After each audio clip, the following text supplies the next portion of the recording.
Part of the night tonight, with all of the readings that we are doing, you have 7 pastors here, and there is no sermon tonight, so you're not going to be here all night with us. We all are reading scripture and celebrating together. So, thank you all so much for being here.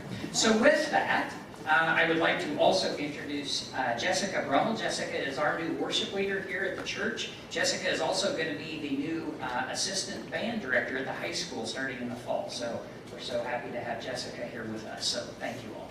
So at this time, friends, as we begin our service tonight, will you please rise and join me in the call to worship? I will read the words that are in white, and I will invite all of you to just read the words that are in yellow. God is light, in whom there is no darkness at all. Jesus Christ is the light of the world. And this is the judgment, that the light has come into the world. And we love darkness rather than light. Would you please remain standing as we sing together the Old Rugged Cross. On the hill far away stood an old rugged cross, the emblem of suffering and shame. And I love that old cross, where the dearest and best for the world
community voices all together. That just made my whole day.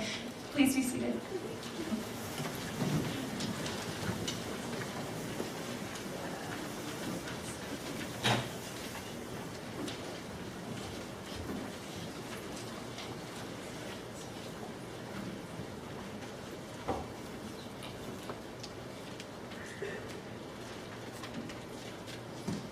Jesus went forth with his disciples across the Kidron Valley, where there was a garden, which he and his disciples entered. Now Judas, who betrayed him, also knew the place, for Jesus often met there with his disciples. So Judas, procuring a band of soldiers and some officers from the chief priests and the Pharisees, went there with lanterns and torches and weapons. Then Jesus, knowing all that was to befall him, came forward and said to them, "Whom do you seek?" They answered him, "Jesus of Nazareth." Jesus said to them, "I am he." Judas, who betrayed him, was standing with them. When he said to them, "I am he," they drew back and fell to the ground. Again he asked them, "Whom do you seek?" And they said, "Jesus of Nazareth." Jesus answered, "I told you, I am he. So, if you seek me, let these men go." This was to fulfill the word which he had spoken. "I did not lose a single one of those whom you gave me." Then Simon Peter, having a sword, drew it and struck the high priest's slave and cut off his right ear. The slave's name was Malchus. Jesus said to Peter, "Put your sword in its sheath. Shall I not drink the cup which the Father has given me?"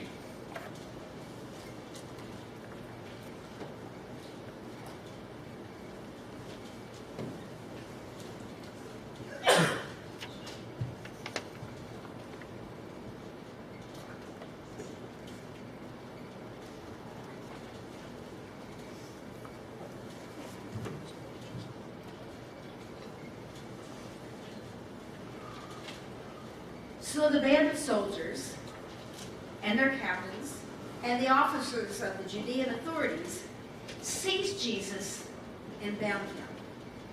First they led him to Annas, for he was the father-in-law of Caiaphas, who was the high priest that year. It was Caiaphas who had given counsel to the religious authorities that it was expedient that one man should die for the people.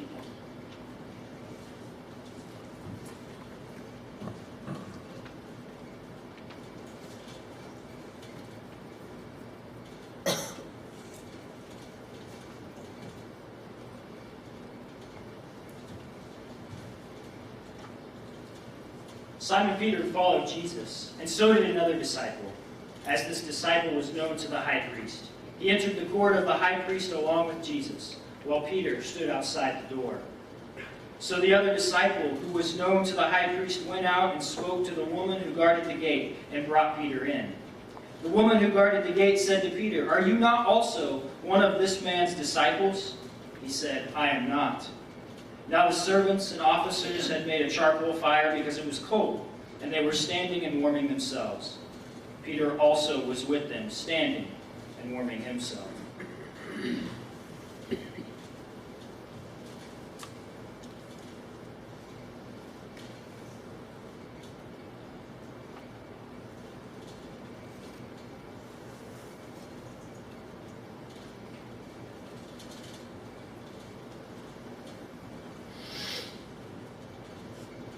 The high priest then questioned Jesus about his disciples and his teaching. Jesus answered him, "I have spoken openly to the world. I have always taught in synagogues and in the temple, where all Jewish people come together. I have said nothing secretly. Why do you ask me? Ask those who have heard me what I said to them. They know what I said." When he had said this, one of the officers standing by struck Jesus with his hand, saying, "Is that how you answer the high priest?" Jesus answered him, "If I have spoken wrongly, bear witness to the wrong. But if I have spoken rightly, why do you strike me?" Annas then sent him bound to Caiaphas, the high priest.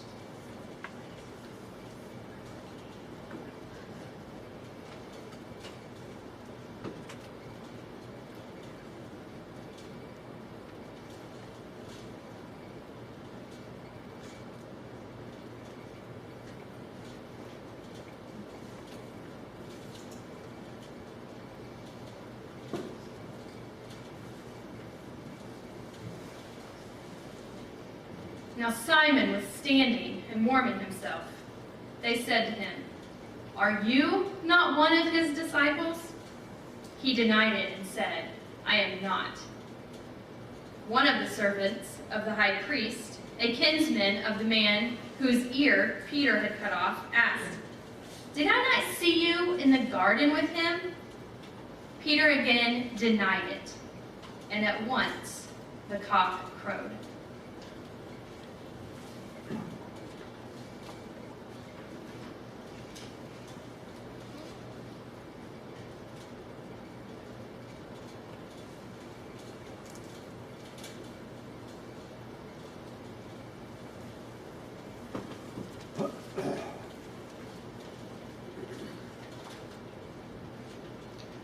Then they led Jesus from the house of Caiaphas to Pilate's headquarters.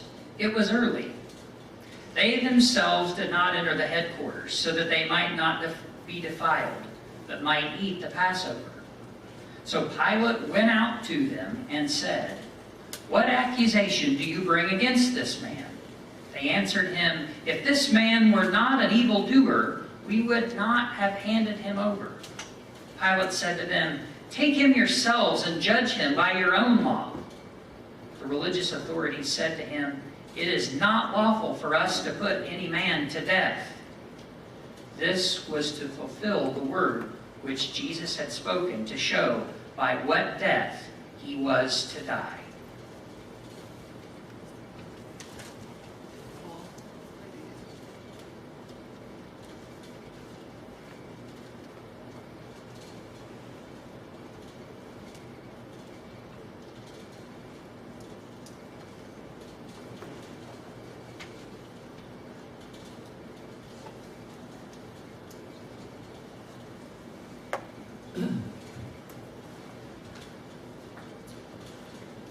Pilate entered the headquarters again and called Jesus and said to him, "Are you the king of the Jews?" Jesus answered, "Do you say this of your own accord, or did others say it to you about me?" Pilate answered, "Am I a Jew? Your own nation and the chief priests have handed you over to me. What have you done?" Jesus answered, "My kingship is not of this world. If my kingship were of this world, my servants would fight, that I might not be handed over to the religious authorities. But my kingship is not from this world." Pilate said to him, "So you are a king?" Jesus answered, "You say that I am a king. For this I was born, and for this I have come into the world, to bear witness to the truth. Everyone who is of the truth hears my voice." Pilate said to him, "What is truth?"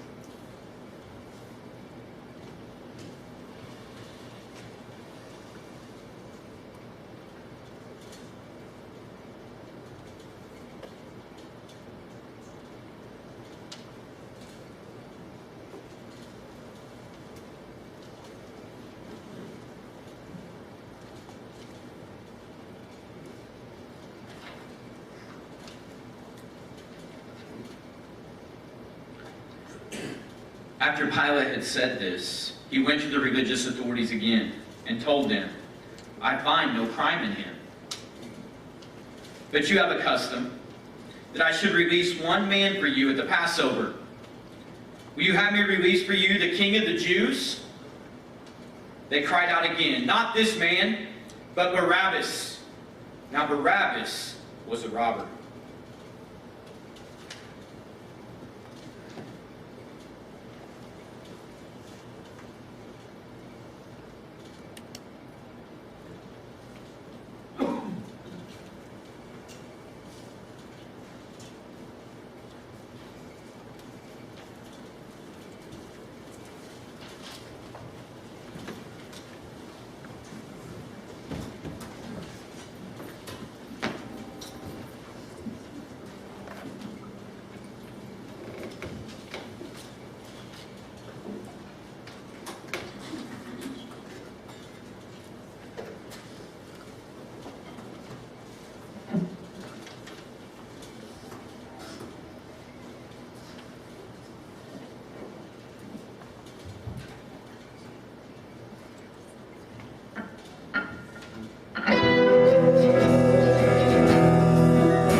took Jesus and scourged him. And the soldiers plaited a crown of thorns and put it on his head, and arrayed him in a purple robe. And then they came up to him saying, "Hail, King of the Jews!" And they struck him with their hands. Pilate went out again and said to them, "See, I am bringing him out to you, that you may know that I find no crime in him." So Jesus came out, wearing the crown of thorns and the purple robe. Pilate said to them, "Behold the man." When the chief priests and the officers saw him, they cried out, "Crucify him! Crucify him!" Pilate said to them, "Take him yourselves and crucify him, for I find no crime in him." The religious authorities answered him, "We have a law, and by that law he ought to die, because he has made himself to be the Son of God." When Pilate heard these words, he was the more afraid. He entered the headquarters again and said to Jesus, "Where are you from?" But Jesus gave no answer. Pilate therefore said to him, "You will not speak to me? Do you not know that I have power to release you and power to crucify you?" Jesus answered him, You would have no power over me unless it had been given to you from above. Therefore, he who delivered me to you has the greater sin."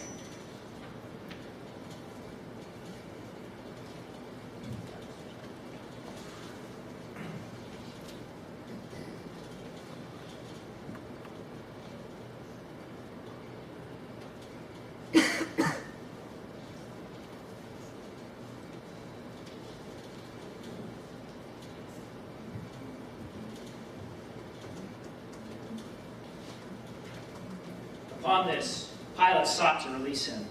But the religious authorities cried out, "If you release this man, you are not Caesar's friend. Everyone who makes himself a king sets himself against Caesar."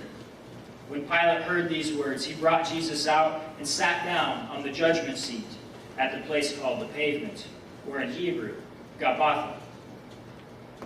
Now it was the day of preparation of the Passover. It was about the 6th hour. He said to the religious authorities, "Behold your king." They cried out, "Away with him! Away with him! Crucify him!" Pilate said to them, "Shall I crucify your king?" The chief priests answered, "We have no king but Caesar." They handed him over to them to be crucified.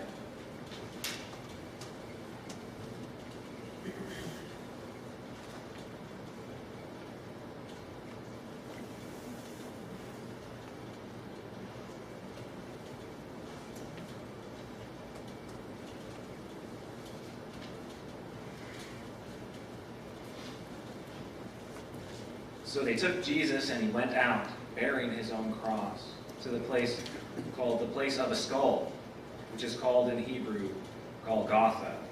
There they crucified him, and him with 2 others, one on either side, and Jesus between them. Pilate also wrote a title and put it on the cross. It read, "Jesus of Nazareth, the King of the Jews."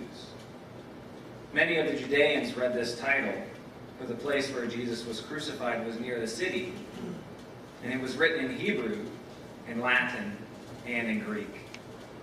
The Jewish chief priest then said to Pilate, "Do not write the King of the Jews, but this man said, 'I am King of the Jews.'" Pilate answered, "What I have written, I have written."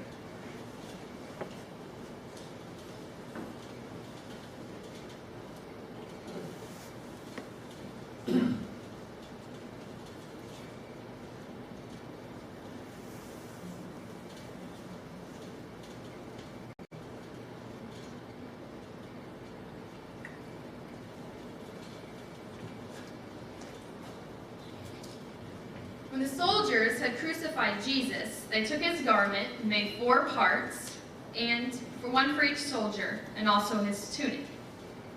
But the tunic was without seam, woven from top to bottom. So they said to one another, "Let us not tear it, but cast lots for it, to see whose it shall be."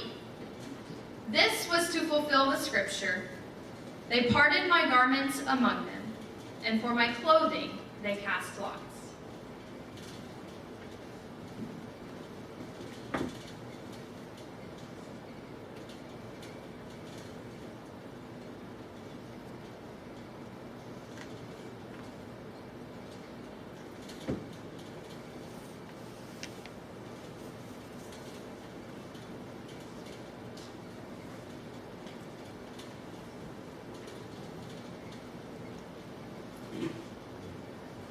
So the soldiers did this. But standing by the cross of Jesus were his mother and his mother's sister Mary, the wife of Clopas, and Mary Magdalene. When Jesus saw his mother and the disciple whom he loved standing near, he said to his mother, "Woman, behold your son." Then he said to the disciple, "Behold your mother." And from that hour the disciple took her to his own home.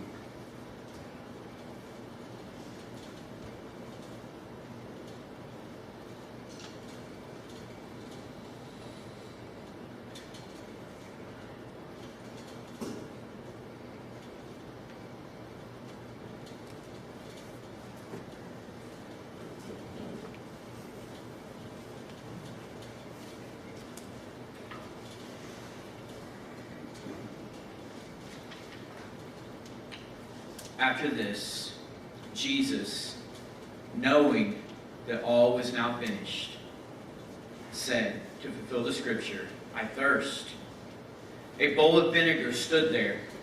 So they put a sponge full of the vinegar on hyssop and held it to his mouth. When Jesus had received the vinegar, he said, "It is finished." And he bowed his head and gave up his spirit.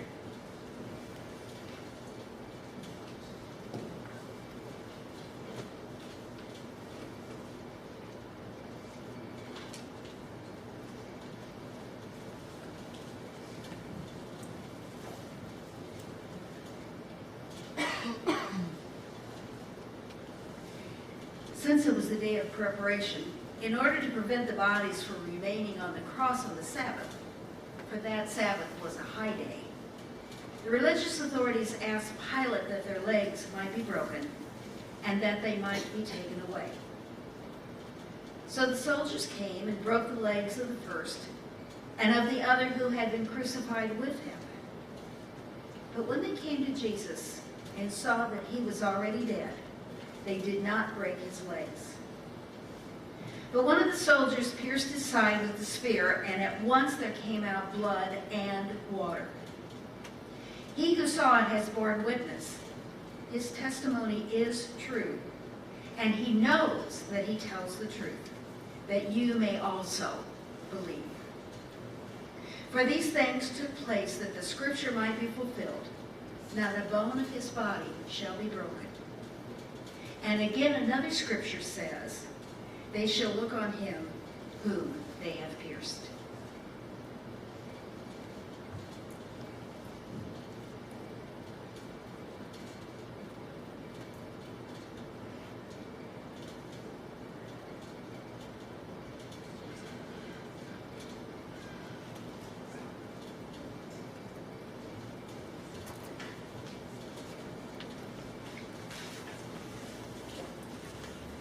After this, Joseph of Arimathea, who was a disciple of Jesus, but secretly, for fear of the religious authorities, and Pilate gave him leave.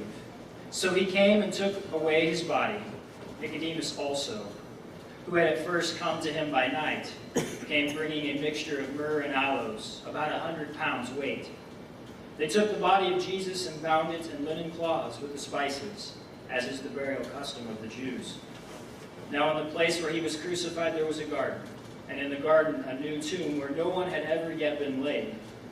So because of the Jewish day of preparation, As the tomb was close at hand, they laid Jesus there.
It is easy enough to rush to the joy and celebration of Sunday.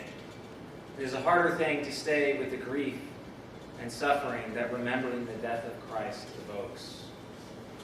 Why stay in the shadow of this day? Because while we know resurrection is coming, new life is coming, there are so many who do not. So many who live in the grief and sorrow of loss, exclusion, abuse, oppression, loneliness, and fear. May we use the gift of lament this day to wrap the world in an embrace of love, compassion, acceptance, and hope. Sunday will come, but let us keep the vigil at the tomb. May we now go in silence.